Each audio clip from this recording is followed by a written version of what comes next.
Il s'agit, pour moi, notamment, de codifier la langue française. Codifier l'oralité du français. Alors c'est un vaste sujet, un vaste chantier, mais je crois que j'y parviens assez bien dans l'ensemble, c'est-à-dire de restituer toutes les problématiques, toutes les stratifications de la langue française, et notamment la distinction entre le français d'en bas et le français d'en haut.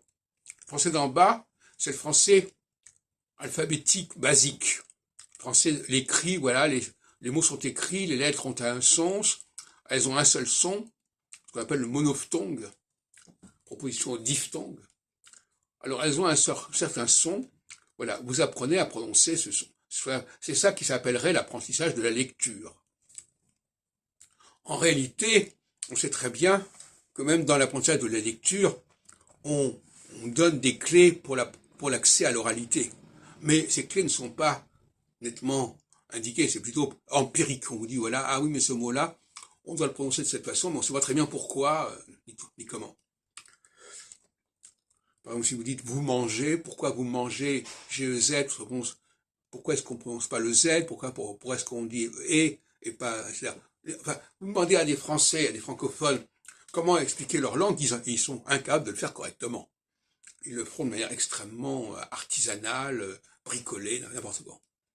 Donc la codification de l'oralité, c'est une façon de restituer aux Français sa valeur fondamentale, sa structure fondamentale, cette dialectique entre l'écrit et l'oral, et de montrer à quel point les autres langues, que ce soit l'anglais, l'allemand, l'espagnol, sont dégénérées quelque part par rapport à la langue française.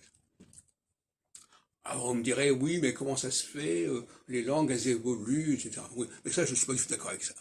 D'un point de vue théologique, nous avons reçu, les humains ont reçu une certaine langue, un certain verbe, et voilà, ils doivent le protéger, ils doivent le sacraliser, et finalement, c'est comme l'histoire de la parole des talents, il y a très peu de pays, de peuples, qui ont su conserver et préserver ce trésor de la langue. Et le français, la France, est un de ces pays. Et même si je n'étais pas moi-même francophone, je le dirais également. Et même si je n'étais pas juif, je dirais également un certain nombre de choses. On ne veut pas dire, ah oui, mais il est juif et français, donc il dit ceci ou cela. Non, absolument pas.